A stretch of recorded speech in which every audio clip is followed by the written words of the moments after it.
በቁሙ ሲሞት አየው። ምን ሲላየው? ሲሞት አየው። ቅድም እኮ ምን ቢለው ሲለው ነበረ? በመንግስት በመጣ ጊዜ ምን በላይ።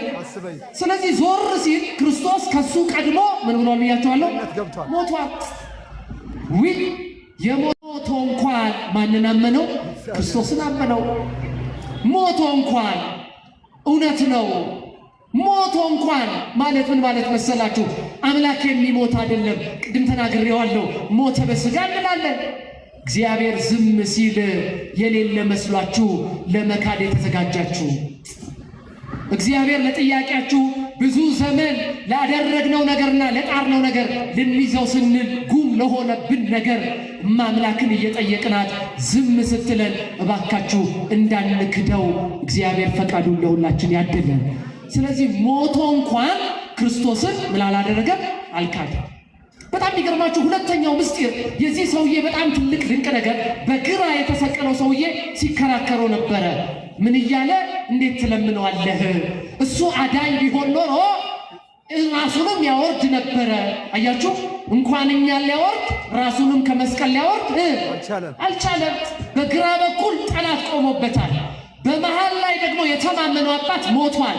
በዚህ ውስጥ ሆኖ እግዚአብሔርን ማመን የሚያስችል ልቦና ለሁላችን ያድለን። አምላክን አመስግኑት ልልብላችሁ። አዎ እንዲህ አይነት እምነቶች ያስፈልጋሉ። በግራ ያሉት ይክዳሉ። አንዳንዶች ቆመው ሰብከዋል። እዚሁ አውደ ምሕረት ላይ ቆመው ዘምረዋል። ዛሬ ግን በቤቱ የሉም። የሰማችሁ ነው። እናንተ ደብር ላይ ስለ እነዚህ ሰዎች ማስተማር አዲስ አይደለም። በዓይናችሁ ያያችሁት የአደባባይ ሐቅ ነው። እግዚአብሔር የእኛንም መጨረሻ ያሳምርልን። በእነሱ ምክንያት የወጡ ወገኖቻችንንም ይመልስልን። እኛ የምንመለከተው የምናስተምረውን የተሰቀለውን ማንን ብቻ ነው? ክርስቶስን ነው። ከድንግል ማርያም የተወለደው ከቅዱስ ዮሴፍ አረጋዊ ጋር ግብፅ ድረስ የተንከራተተውን ክርስቶስን ቤተክርስቲያን ትሰብካለች። ጭናቸውን ብለው ሰበሯቸው። ባህሪው የማይመረመር አምላክ ግን ፈጽሞ ሊሰብሩት አልቻሉም። ዛሬም ቤተክርስቲያንን ሊሰብሩ የሚሞክሩ ሰዎች አሉ። ቤተክርስቲያን ትሰበራለች? አትሰበርም። መጽሐፍ እንደዚህ ነው የሚለው፣ የሲኦል ደጆች ምን አይሏትም?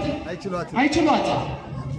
ክርስቲያኖች በዚህ ውስጥ ቤተክርስቲያኒቷንና ማንነቷን ለማፍረስ የሚርመሰመሱትን እግዚአብሔር ያስታክስልን። ምን ይበልልን? አጥፋቸው ብለን አትጸልይ። ለምን? አንገታቸውን ደፍተው ራሳቸውን ዝቅ አድርገው ለይቅርታ የመጡ ቀን እኮ መሐረብ አውጥታ ከዓይናቸው ላይ እንባ ጠርጋ ንስሐ አስገብታ ሥጋው ደግሞ ታቀብላቸዋለች። እግዚአብሔር በእውነት የእውነቱን ብርሃን ያሳያቸው። እንደዚህ ነው የሚለው፣ ጭፍሮቹ መጥተው የፊተኛውን ጭን ከእርሱ ጋር የተሰቀለውን የሌላኛውን ጭን ሰበሩ። ወደ ኢየሱስም በመጡ ጊዜ ግን እርሱ ፈጽሞ እንደሞተ አይተው ጭኑን አልሰበሩትም። ምኑን አልሰበሩትም? ጭኑን። በመስቀሉ ላይ ከራስ ፀጉሩ እስከ እግር ጥፍሩ፣ ከቀኝ እጁ ጣት እስከ ግራ እጁ ጣት የተደረገውን ነገር ቤተ ክርስቲያን እያንዳንዱን ታውቃለች። አታውቅም? እችን ቤተ ክርስቲያን ነው ኢየሱስን አታውቅም የሚሏት። ስለ ፀጉሩ፣ ስለ አንደበቱ፣ ስለ ጎኑ፣ ስለ እግሮቹ፣ ስለ እጆቹ፣ ስለ ጣቶቹ ታመሰግናለች እኮ እቺ ቤተ ክርስቲያን። እስቲ አዎ ለመልካ ኢየሱስ ምስጋና አቅርቡ፣ ለክርስቶስ ኢየሱስ ምስጋና አቅርቡ ልልብላችሁ። አዎ ጭኑን አልሰበሩትም ይላል። እንደዚህ ይላል። ነገር ግን ከጭፍሮቹ አንዱ ጎኑን በጦር ወጋው። በምን ወጋው? በጦር ወጋው። መድኃኔዓለምን ከጎኑም ይላል ደምና ውሃ ወጣ። ምንና ምን? ምኑ ሲወጋ? ሞተ የተባለው አምላክ እኮ ነው። ሞተ የተባለው አምላክ የሞተን ሰው ሩቅ ብእሲ ፍጹም ሰው ብቻ የሆነን ሰው ቢወጉት ደም ይወጣዋል። ግን የረጋ እየሰማችሁ ነው። አዎ ውሃማ እንዴት ይገኛል? ከክርስቶስ ጎን ግን ምንና ምን ወጣ? ውሃና ደም። አንዳንድ ሰዎች በጣም ይደንቃቸዋል። እንዴት ከሞተ ሰው ጎን ውሃና ምን ይወጣል? ደም ይወጣል። መጽሐፍ ቅዱስን ለዚህ መልሳል። ይኸውላችሁ ምዕመናን የነገረ ክርስቶስን ነገር እንዲያውቁ ክርስቶስን ቀድሞኑ በብሉይ ኪዳን የነበሩ አባቶች በምሳሌነት አስተምረውናል። የአዲስ ኪዳኒቷ ቤተ ክርስቲያን በኢየሱስ ክርስቶስና በመድኃኔዓለም ትምህርት ላይ በኩራት የምትመሰክረው በኦሪት አባቶቻችን ያደረጉት የክርስቶስ ምሳሌ ታሪኮች ናቸው። አሁን ሁለት ምሳሌዎችን እነግራችኋለሁ። ስንት አልኳችሁ? እንዴት ከሞተ ጎን ውሃና ደም ይወጣል የሚሉትን ምስክርነት መሆን የሚችሉ አንዱ በዚህ በኦሪት ዘኍልቍ ምዕራፍ 20 ቁጥር 11 ላይ ታሪኩ ሙሴ እስራኤላውያንን ይዞ እየወጣ እያለ ሕዝቡ ተጠማ። ምኑ ተጠማ? ሕዝቡ ተጠማ። ሙሴ ባህር ልንሻገር ወደፊት አሁን ከፈርዖን ሰራዊት ወጥተናል፣ የምንበላው የለንም፣ የምንጠጣው የለንም፣ ልትጨርሰን ነው ወይ በዚህ በምድረ በዳ ብለው ሲጠይቁት እግዚአብሔር እንደዚህ አለው፣ በያዝከው በትር ምኑን ምታው አለው? አለቱን ምታው፣ ደረቅ ድንጋዩን ምታው አለ። ሙሴም እጁን ዘርግቶ ይላል። ምኑን ዘርግቶ?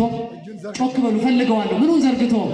እጁን ዘርግቶ ሁለት ጊዜ በበትሩ አለቱን መታው፣ ብዙ ውሃ ወጣ ይላል። ምን ወጣ?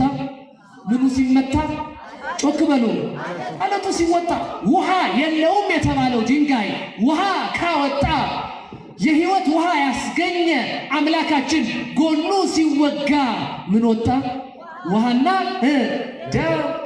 ለካ ሙሴ እጁን ዘርግቶ የመታው ያ አለት ንዋየ ኅሩይ የተባለ ቅዱስ ጳውሎስ ሰናየ መልእክት በተባለው በቆሮንቶስ መልእክቱ ላይ ምዕራፍ 10 ቁጥር 1 ጀምሮ ሲናገር ያም አለት ክርስቶስ ነበር ይላል።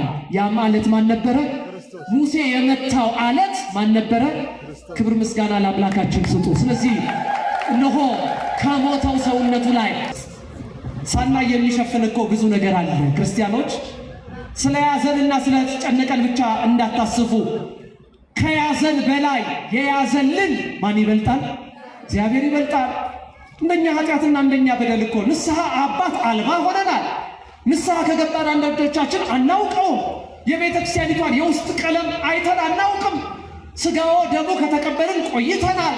አሁን አቁራቢዎች ሆነናል። ልጆቻችንን እንጂ እኛ ርቀናል። በዚህ ነገሮች ሁሉ በምህረቱ ብዛት የጠበቀን ማን ነው? እግዚአብሔር። የዳዊት ሰውነት ሳይነካ ጦሩ እየተወረወረ ግድግዳው ላይ ብቻ መሰካቱ የሰማችሁኝ ነው። ክርስቶስ ላይ የወረደው መከራ አዎ መለኮቱን እንዳላገኘው ሲያስረዱ ነው ሊቃውንቱ። መድኃኔዓለም አባታችን ከጎኑ ውሃና ምን ወጣ? ደም ወጣ። ይኸውላችሁ ይሄ ውሃና ደም አንድ ጊዜ በቀራንዮ የፈሰሰ ነው። እውነት ነው። ይኸውላችሁ ዘላለምና ሺህ ዓመት እየፈሰሱ ስላሉ ስለ አባይና ስለ ጣና አናስተምራችሁ፣ ስለ ወንዞቻችን አናስተምራችሁ፣ ሰፋፊ ስለተባሉት ስለ ኢንዲያን ኦሽንና ስለ ሜዲትራሊያን ባህር አናስተምራችሁ። ለምን መሰላችሁ? ከክርስቶስ ጎን የወጣው ውሃ ትኩስ ነው። ምእመናንን ወንዶች በ40 ቀን እንጠመቅበታለን፣ ሴቶች ደግሞ በስንት ቀን? በ80 ቀን። ማየ ገቦ ይባላል። ይሄ ከጎኑ የፈሰሰው ምን ማለት ነው? ውሃ ነው። እናንተ ምእመናን ልጆቻችሁን ቤተክርስቲያን ይዛችሁ ስትመጡ ካህናት በሚታይ ስርዓት ወደ ክርስቶስ ጎን አስገብተው እኮ ነው የሚያወጡላችሁ። ለዚህ ነው እኮ ቅዱስ ጳውሎስ ለሮሜ ክርስቲያኖች ሲጽፍላቸው ሞቱን በሚመስል ሞት ከእርሱ ጋር ከተባበርን አለ፣ ትንሣኤውን በሚመስል ትንሣኤ ከእርሱ ጋር ምናለን? እንተባበራለን። ልጆቻችሁን በ40 በ80 ቀን ቤተክርስቲያን ስታመጡ በልማድ አይደለም። ይኸውላችሁ አጥምቃችሁ ወደ ቤት የምትመልሷቸው ልጆች የሉ አሉ። ቤተክርስቲያን ገብተው ስጋውና ደሙን ምን ያደርጋሉ? ይቀበላሉ። ከክርስቶስ ጎን ውሃና ደም እንደወጣ ወዲያው በጥምቀቱ ያገኙትን ልጅነት በስጋው ደሙ ያጸናሉ። የዚች ቤተክርስቲያን አባል ስላደረገን ስሙ የተመሰገነ ይሁን። አመስግኑት እልል ብላችሁ። ስለዚህ ቤተክርስቲያንና አባቶች አዘጋጅተው ጸበሉን የሚያደርጉበት ያ ገንዳም በሉት እንደየቦታው መዘፍዘፊያም በሉት ማየገቦ ይባላል። እስቲ በሉ፣ ጮክ በሉ። እወቁ ስለሚደረገው ስርዓት። በሚታየው ስርዓት የማይታየውን ልጅነት እናገኝበታለን። ከክርስቶስ ጎን ውሃና ደም ሲወጣ ቅዱስ ዘካርያስ በምዕራፍ 13 ቁጥር 1 ላይ በትንቢት የተናገረው ተፈጸመ። ምን የሚለው? በዚያን ጊዜ ለዳዊት ቤትና በኢየሩሳሌም ለሚኖሩ ከኃጢአትና ከርኩሰት የሚያነጻ ምንጭ ይከፈታል አለ። ምን ይላል? ይከፈታል። ሌንጊዮን የሚባል ባለ አንድ አይን፣ ባለ ስንት አይን? አቤት ስንት አይን አልኳችሁ? አቤት አንድ አይን። ይኸውላችሁ ቤተ ክርስቲያን ባለ ሁለት አይን ናት። የሰማችሁ ነው? ባለ ሁለት አይን ማለት ምን ማለት ነው? ወደ ቀኝም ማየት ይችላል፣ ወደ ግራም ማየት ይችላል። እስቲ ሁላችሁ አንድ አይናችሁን እንደዚህ ያዙና ርቀት መለካት ትችላላችሁ? አይቻልም። አንድ ጉዳይ አንድ ነገር በየትኛው ርቀት እንዳለ በስንት አይን ብቻ ነው መታየት የሚችለው? በሁለት አይን። ማምላክ ወላዲተ አምላክ አይናችንን ታብራለን። እሷማ አይናችን አይደለች እንዴ? ለዚህ አይደል እንዴ ዘማሪው ምናችን ነሽ ማርያም አላት? አመስግኗት እስቲ አይናችን የሆነች ማርያም። በቤታችን እንደው አይን የሌላቸውስ በስጋ አይን የሌላቸው አንድ ይሄ አይናችን ቢወጣም አይናችን ቢያይም የአንዳንዶቻችን ልብ ግን ተሰውሯል። እውነቱ ውሸት? የአይነ ስውር ዱላ ይሏታል ሊቃውንቱ። እስቲ በሉ እመቤታችን የምን ዱላ ነች? ጮክ በሉ። የምን ዱላ ነች? የአይነ ስውር ዱላ። ምን እንደሆነ ታውቃላችሁ? በዚህ በመዝሙረ ዳዊት ትርጓሜ መቅድም ላይ የተጻፈ ታሪክ ነው። እመቤታችን የአይነ ስውር ዱላ ትባላለች። ድንግል ሆይ አሁን ዓለሙን የማስተውልበት አቅምም የለኝም እውቀትም የለኝም የምትሉ ሰዎች እመቤታችን የአይነ ስውር ዱላ ትሆናችሁ። ሰውየው አይነ ስውር ነው አሉ። አይነ ስውሮች ለመመራት ሲሉ ምን ይይዛሉ? አቤት ዱላ።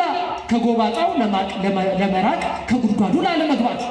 አሁን ይሄ አይነ ስውር እንደዚህ እያለ ሲሄድ ውሻ ይጮሃል ከሩጭ። ምን ይጮሃል? ውሻ ሊበላው መጣ። እስቲ ንገሩኝ፣ ይሄ ውሻ ቢመጣው ይበላዋል አይበላውም? ምኑ ስለማያይ? አይኑ ስለማያይ። ውሻው ግን መጣና ምን እንዳደረገ ታውቃላችሁ? ልክ ሲቀርብ ሰውየው በእጁ ምን ይዟል? ዱላ ይዟል። ዱላውን ፈራና ተመለሰ። ሰይጣን የተባለ ውሻ የተባለ ሰይጣን እኛም ጋር ኃጢአት በደላችንን፣ ክፋታችንን፣ ጉድለታችንን መጥቶ ያይና በእጃችን የያዝናት ወላዲተ አምላክን ሲያይ ግን ይመለሳል። ክብር ምስጋና ይሁንልን። የአይነ ስውር ዱላ የምትባለው ለዚህ ነው። የምን ዱላ ነች እመቤታችን? አይነ ስውር ዱላ። ሲከፋችሁ አምላክ ጋር አልቅሱ። ማጣፋው ሲያጣችሁ፣ አልሆን ሲል ፕሮሰሱ፣ አልሳካ ሲል ትዳሩ፣ አልሆን ሲል እጮኝነቱ እመቤታችን የአይነ ስውር ዱላ የተባለች ለሁላችን ትቅረብልን። አዎ እሷ እኮ ያንን አረጋዊ ጻድቅ አባታችን ቅዱስ ዮሴፍን ወጣት ያደረገችው በበረከቱ አይደለም? አረጋዊ ዮሴፍን አባት አድርጋችሁ ስትሄዱ እባካችሁ አረጋዊ ነን ብላችሁ ልቦናችሁ ወደኋላ እንዳይቀር እመቤታችን አረጋዊውን ወጣት አድርጋ ግብፅ አድርሳ መልሰዋለች በበረከቷ። አመስግኑት። ስለዚህ ክርስቲያኖች አይነ ስውር ዱላ በተባለች እመቤታችን እንድንጠቀም እግዚአብሔር አምላካችን ይርዳ። ከክርስቶስ ጎን ምንና ምን ወጣ? ትምህርቴን እየጨረስኩ ነው። ምንና ምን? ይህንን አስተምረናችሁ እንድንፈታችሁ አይደለም የሚያስፈልገው። በዚህ ውሃ ተጠምቃችኋል። በእርግጠኝነት ያልተጠመቀ ሰው አለ ብዬ አላስብም። ስጋውን በልታችኋል፣ ግን ደሙን ጠጥታችኋል።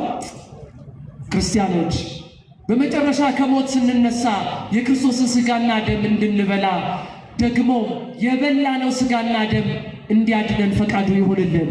ልጆቻችን ሰንበት ትምህርት ቤቶቹ እንዲህ አይነት ጉባኤ እንደሚያዘጋጁት ወደ እግዚአብሔር እንድትቀርቡ ነው። ንስሐ አባት የሌላችሁ ንስሐ አባት ያዙ። ምንድን ነው የምትጠብቁት? እየሰማችሁኝ ነው? እውነት ነው። በዚህ ዘመን በእርግጥ ቤተ ክርስቲያኒቷ የአገልጋዮቿ ገጽታ በሰይጣን ዘንድ እየጠፋ ነው። አንዳንድ ሰው ንስሐ አባት ያዝ ሲባል ምን ያንሰራችሁ? አሁን ምን ንስሐ አባት አለ? ቄሶቹንም አታዩአቸውም? እንዲህ እየሆኑ ነው። ጳጳሳቱንም አታዩአቸውም? እንደዚህ እየሆኑ ነው። እየሰማችሁኝ ነው? ይሄ የሰይጣን ስብከት ነው። ካህናት የሌሏት ቤተ ክርስቲያን የኦርቶዶክስ ቤተ ክርስቲያን አይደለችም። ሰምታችሁኛል? የመጀመሪያው ገጽታን አጥፍቶ የአባቶቻችንን ስም አብጅፎ የሰንበት ትምህርት ቤት ወጣቶችን ልጅህን ለምነው ሰንበት ትምህርት ቤት የምትልከው አታዩአቸውም እንዴ? በየመንገዱ ሁለት ሆነው እኮ ነው የሚሄዱት ብለው ስም ያጠፋሉ። እየሰማችሁ ነው? ቀርባችሁ ተመልከቱ። እንደዚህ ጉባኤ አዘጋጅተው ወጣትነታቸው በእግዚአብሔር ቤት ተባርከው የሚኖሩ ብዙ የደብረ ናዝሬት ልጆች አሉ። እግዚአብሔርን አመስግኑላቸው ልልብላችሁ። ስለዚህ ስጋውን ብሉ፣ ንስሐ አባት ያዙ። ከዚህ በኋላ የሚሰበከው ስብከት ይውላችሁ በተግባር እንድንፈጽመው የሚያስፈልግ ነው። ቤተ ክርስቲያኒቷ በቁጥር ከ600,000 በላይ የሆኑ ቀሳውስት ካህናት አሏት። ከ60 ሚሊዮን በላይ የሆነ ምዕመናን፣ በተለይ በአዲስ አበባ ብቻ ደግሞ ከ200 ምናምን አብያተ ክርስቲያናት በላይ ያላት ታላቅ ተቋም ሃይማኖታዊ ቤት ናት። ንስሐ አባቶቻችንን እንድንጠቀምባቸው እግዚአብሔር ይርዳል። ስጋው እንድንበላ ደሙ እንድንጠጣ ሁላችንም ይርዳል። እንዲህ ይላል መጨረሻ ላይ ክርስቶስ አምላካችን ያየው መስክሯል። ምስክሩ እውነት ነው፣ እናንተ ደግሞ ታምኑ ዘንድ እርሱ እውነት እንዲናገር ያውቃል ተብሎ ተጽፏል። ከኔ ጋር ናቸው። መጽሐፍ እንደዚህ ነው የሚለው፣ ይህ የሆነ ከእርሱ አጥንትን አይሰብርም የሚል የመጽሐፍ ቃል እንዲፈጸም የወጉት ያዩታል ተብሏል። ሲበሉ የወጉት በሉ ያዩታል። ምን ይሉታል? የወጉት ያዩታል። መድኃኔዓለምን አባታችንን የወጉት ሲነሳ ያዩታል ማለት ነው። አላዩትም እንዴ? አይተውታል እኮ። ዓርብ ቀን የሰቀሉት ትልቅ ድንጋይ መቃብሩ አፍ ላይ ዘግተው እነሱማ ቤታቸው ሄዱ። ሩቅ ብእሲ ሰው ብቻ የሆነ አምላክ የቀበሩ ነበር የመሰላቸው። ክብር ለመድኃኔዓለም ይሁን። ከመቃብሩ አፍ ላይ ድንጋዩ ተንከባሎ ክርስቶስ ሞትን ድል አድርጎ ተነስቷል። አመስግኑት። ይሄ ስብከት ነው። ስብከታችን ትንሣኤ ስለሆነ ዕለት ዕለት እንሰብከዋለን። ይኸውላችሁ በአባቶቻችን እጅ ላይ የሚያዘው መስቀል እየሰማችሁ ነው። አሁን እዚህ ቤተክርስቲያን ላይ ምን ተሰቅሏል? መስቀል። አቤት መስቀል። እስቲ ልጠይቃችሁ፣ እላዩ ላይ የተሰቀለው መስቀሉ ላይ ክርስቶስ ተስሎበታል? አለበት? ያያችሁትን ብቻ ነው። አቤት እናቶቻችን መስቀሉን አበሻ ቀሚስ አድርጋችሁ ስትጠልፉት አብራችሁ ክርስቶስን ትጠልፉታላችሁ? አቤት አጠልፉትም። በኦርቶዶክስ ቤተክርስቲያን የነገረ መስቀል ትምህርታችን የሰማችሁ ነው። መስቀል ባዶ ነው። መስቀል ምንድን ነው? ባዶ ነው። ስትወጡ ተመልከቱት። ያለ ቅርጹ ብቻ ነው የተቀመጠው። እላዩ ላይ ማን የለም? ጮክ በል እግዚአብሔር። ክርስቶስን የምትሰቅሉ ቤተክርስቲያን ከመስቀሉ ላይ እንዴት ነው ክርስቶስን የነጠለችው የሚል ጥያቄ እኮ ያስነሳል። አፍሮ አይገባም የተባለውን ታላቁ መስቀላችንን ተመልከቱት። ቅርጹ እንጂ እላዩ ላይ ማን የለም? ክርስቶስ የለም። በዓይናችሁ የምታዩት ሀቅ ስለሆነ ነው። ለምን ይመስላችኋል? እየሰማችሁ ነው። አባቶቻችሁ መስቀሉን ሲያሳልማችሁ መስቀሉ ላይ ማን የለም? ክርስቶስ የለም። ክርስቶስ ያለበት መስቀል ትክክል አይደለም እያልኩ አይደለም። በደንብ አድምጡ። እየሰማችሁ ነው። የቤተ ክርስቲያኒቷ ታሪክ ግን ባዶ መስቀል ማለት ምን ማለት ነው?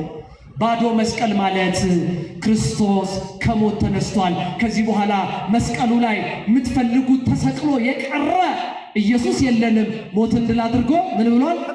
መስቀሉ ባዶ ነው፣ መቃብሩ ባዶ ነው። ክብር ምስጋና ለአምላካችን ይሁንልን። አዎ መስቀሉ ባዶ ነው፣ መቃብሩ ምንድን ነው? ባዶ ነው። ሞትን ድል አድርጎ ምን ስላለ? እሱን ትምህርት ቤተ ክርስቲያኒቷ ባዶ መስቀል በመስቀል ባዶ መስቀልን ይዛ በማሳለም ትታወቃለች። እደግመዋለሁ። ክርስቶስ የተሰቀለበት ክርስቶስ የተሳለበት መስቀልን መያዝ አልተከለከለም። የኢትዮጵያ ኦርቶዶክስ ተዋሕዶ ቤተክርስቲያን የነገረ መስቀል ታሪካችን ግን ለምንድን ነው ባዶ ያደረጋችሁት ካልን፣ ባዶማ ያደረግነው ዓርብ ዕለት ተሰቀለ፣ እሑድ ዕለት ሞትን ድል አድርጎ ምን አለ? ተነሳ። ይህን በፍጹም እናምናለን። ቅዱስ ጳውሎስ እንደተናገረ ይህን ትንሣኤ ምንም እናምነዋለን። ክርስቶስ ከሞት ምን እንዳለ 9.81 ሜትር ፐር ሰከንድ ስኩዌር የሆነ የመሬት ስበት ክርስቶስን አላስቀረውም። ሞትን ድል አድርጎ ምን ብሏል? ተነስቷል። ክርስቲያኖች የወጉት ምን ይሉታል? ያዩታል። አዩት እንጂ ሲነሳ ብቻ አይደለም፣ ሲያርግም ምን ብለውታል? አይተውታል። ቤተክርስቲያንን እናጠፋለን ብለው የተነሱ ዛሬ በቤተክርስቲያኒቷ ሕልውና ላይ የመጡ ነገ ዛሬ እንደዚህ ቢያደርጉም ነገ ግን በፊቷ መቆም አይችሉም። የሰማችሁ ነው። ራእየ ዮሐንስ ምዕራፍ 1 ቁጥር 7 ላይ የተመዘገበ የእግዚአብሔር ቃል ነው። የወጉት በሉ ምን ይሉታል? ያዩታል። ያዩዋታል። ቤተክርስቲያኒቷን ነገ አብባ ያዩዋታል። ይጠፋሉ ሲባሉ እንደገና እንበዛለን። እንበዛለን። ለሰማዕትነት አያመልጣችሁ እያለች ቤተክርስቲያን ልጆቿን በሰማዕትነት ብታስኬድም የምንቀንስ ክርስቲያኖች አይደለንም፣ የምንበዛለን። እግዚአብሔር የቤተክርስቲያናችንን ትንሣኤ ለሁላችን ያሳየን። አዎ የወጉት ምን ይሉታል? ያዩታል። የመጨረሻ ጥቅሴ በአንድ ወቅት ሙሴ እስራኤልን ይዞ ከግብፅ ሲወጣ በጣም በሚደንቅ ሁኔታ እግዚአብሔር እንደዚህ አለ። ኦሪት ዘጸአት ምዕራፍ 14 ቁጥር 13 ላይ ሙሴም እንዲህ አለው ሕዝቡን አትፍሩ፣ ዛሬ የምታዩአቸው ግብፃውያን ለዘላለም አታዩአቸው። ለምን አታዩአቸው? ለዘላለም አታዩአቸው። ቁሙ፣ ዛሬ ለእናንተ የሚያደርጋትን የማዳን ሥራ እዩ አለ። ሙሴ ሕዝቡን ይዞ እየመራ ወጣ። ኤርትራ ባህር ላይ ፊት ለፊት ገጠመው። በተፈጥሮ የማይደረግ ነገር ተደረገ። እግዚአብሔር ታሪክ ሰራ። ሙሴ በትሩን አነሳ። አለቱን በከፈለበት በትሩ ምኑን መታው? ባህሩን መታው። ባህሩ ለስንት ተከፈለ? አቤት! ይህን ታሪክ ስንናገር ክርስቲያኖች በተለይ የተማራችሁ ለእንግሊዝኛው ቅርብ የሆናችሁ የኤርትራ ባህር ከዘመናት በፊት ሙሴ በሚባል ሰው አማካኝነት በእግዚአብሔር ረዳትነት ለሁለት እንደተከፈለና የባህሩ የመጨረሻ ወለል ፀሐይ እንዳየ ምን እንዳየ? ፀሐይ እንዳየ የባህሩ የመጨረሻ ወለል የሰው እግር እንደተረማመደበት ሳይንስ አረጋግጧል። ምን አረጋግጧል? ሳይንስ አረጋግጧል። ሙሴ በባህሩ የመጨረሻ ወለል ላይ ተራምዶ አለፈ። ማንም ይዞ ሰው አይገባበትም ተብሎ የሚታሰብበትን በጣም አውሬ የሚርመሰመስበት የመጨረሻው የባህር መሬት ለሙሴ መሻገሪያ ሆነ። እግዚአብሔር ዛሬም እኮ ሕዝቡን እንደዚህ ያሻግራል። አያሻግርም? ያሻግራል። አይሆንም ብለን ለሰው አይሳካም የተባለው እመቤታችን እኮ ለአንዳንዶች እያሳካች እኮ ነው። ተስፋ እንዳትቆርጡ። ሙሴ ባህሩን ለቆ ወጣና መልሶ ሲመታው ባህሩ ወደ ነበረበት ተመለሰ። እየሰማችሁኝ ነው? አዎ እግዚአብሔርን የያዘው ሙሴ በባህሩ የመጨረሻ ወለል ተራምዶ አለፈ። በእግዚአብሔር የተገዳደረ ፈርዖን ግን በባህሩ የላይኛው ክፍል ላይ ተንሳፎ ቀረ። ቤተክርስቲያንን የሚወጉ መጨረሻቸው ይሄ ነው። ነገር ግን ጥፋትና ሞትን ቤተክርስቲያን አትመኝም። ማን ወደ ቤቱ ይመልስ? እግዚአብሔር ወደ ቤቱ ይመልስ። ራሱን አዘነበለ፣ ነፍሱን አሳልፎ ምን አለ? ሰጠ። የትምህርቱ መልእክት ሁለት ነው። የመጀመሪያው ድርሻችንን እንወጣ። ምናችንን? አቤት! ድርሻችን። በዘመናችን ለሚፈጠር እየተፈጠረውም ላለው ነገር ክርስቶስ ላይ ከደረሰው በላይ አልደረሰብንም። ሰምታችሁናል። አምላካችን እንኳን ተወግቷል። አምላካችን እንኳን ተሰቅሏል።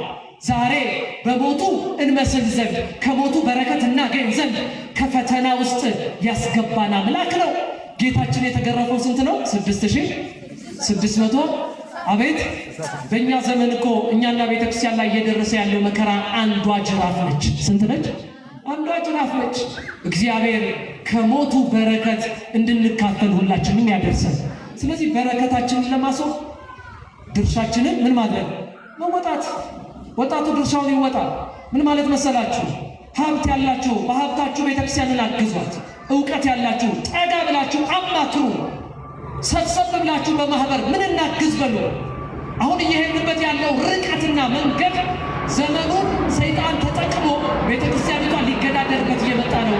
እኛ ተምረናል፣ አውቀናል፣ ፊደል ቆጥረናል፣ ተሽከርካሪ ወንበር ላይ ተቀምጠናል። ለኑሯችሁ ስትሉ ደግ ደጉን ሰርታችሁ ጥሩ ጥሩ አትረፋችሁ የምትመጡ ቤተክርስቲያንን አማክሯት። እግዚአብሔር ድርሻችን እንድንወጣ ሁላችንም ይርዳል። ልክ የደብሩ ሰንበት ትምህርት ቤት እንዳደረገው ይሄ ጉባኤ የተዘጋጀው በማን ነው አልኳችሁ? በሰንበት እስቲ አመስግኗቸው ልልላችሁ። ድርሻን መወጣት ነው። ኃላፊነትን መወጣት ነው። ሁለተኛው ለስጋውና ለደሙ እግዚአብሔር ያብቃችሁ። ለምንና ለምኑ? ብፁዕ አባታችን አቡነ ጎርጎርዮስ 1983 ላይ በመኪና አደጋ የሞቱት በረከታቸው ይደርብንና መምህራኖቻ ልጆቻቸውን ሲመክሩና ሲያስተምሩ እንደዚህ ይላሉ። የትኛውም ሰባኪ በየትኛው አውደ ምሕረት ላይ ቆሞ ሲያስተምር በአምስቱ አዕማደ ምስጢራት በአንዱ ይጠቅልለው ይላሉ። በስንቱ ይጠቅልለው? በአንዱ ይጠቅልለው። ብፁዕ አባታችን በሕይወታቸው ባይኖርም ትምህርታቸው ግን እና በረከታቸው ከእኛ ጋር ስለሆነ ለስጋውና ለደሙ እግዚአብሔር ያብቃችሁ። ያልቆረባችሁ ቁረቡ። ልጆቻችሁን አቁርባችሁ ወደ መንግሥተ ሰማያት የምታደርጉትን ጉዞ ቅዱስ ዮሴፍ አባታችን ሁላችንንም ይርዳል። ራሱን አዘነበለ፣ ነፍሱን አሳልፎ ሰጠ። የዮሐንስ ወንጌል ምዕራፍ 19 ቁጥር 30 ያስተማረን የመከረን የአባቶቻችን አምላክ የእኛም አምላክ ስለማይነገር ስጦታው ስሙ የተመሰገነ ይሁን። ይቆየ።